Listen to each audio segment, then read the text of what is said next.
Hey everyone, it's Christy. And today I want to ask another one of those questions that sounds simple until you actually stop and think about it. Why is Dracula such a thing? More broadly, why are we so fascinated with vampires? When you strip away the capes, the accents, and the dramatic music, vampires are not romantic. They're predators. They kill people. They feed on others to survive. They spread fear, disease, and death. Historically, the vampire myth came from very real human anxieties about illness, decay, and the unknown. And yet, we've turned vampires into icons, love interests, heroes, even role models. So why did this happen? Part of the answer is fear. Vampires were born in a time when people didn't understand disease, decomposition, or death very well. Bodies bloated, nails grew, blood appeared at the mouth. People looked for explanations, and folklore filled in the gaps. The vampire became a way to explain things science hadn't yet caught up with. But fear alone doesn't explain why vampires stuck around long after we understood biology. Something else happened. The story evolved. Dracula especially marked a turning point. Instead of a mindless monster, he became intelligent, charming, seductive, and powerful. The vampire shifted from something that attacked from the shadows into something that walked among us.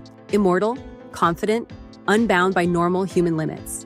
And humans have always been fascinated by power that comes without rules. Vampires don't age, they don't get sick, they don't answer to anyone.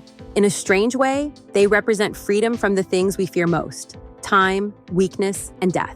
Storytelling did the rest. Over time, writers and filmmakers softened the horror and amplified the romance. Vampires stopped being purely evil and started being conflicted, lonely, misunderstood. Suddenly, the monster had feelings. And once you give a monster emotions, people begin to relate to it.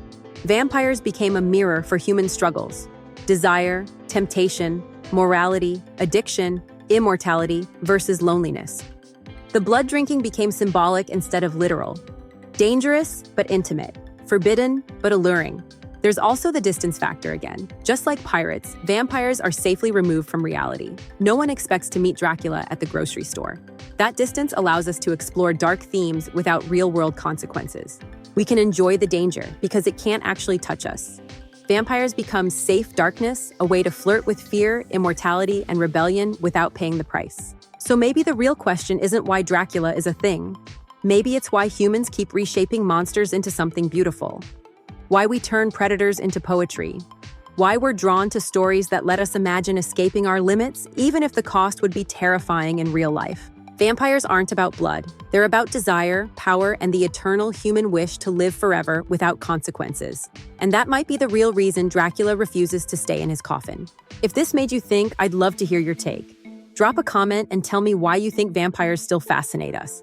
And if you enjoy these kinds of questions, be sure to like, subscribe, and turn on the notification bell so you'll be notified when new videos post.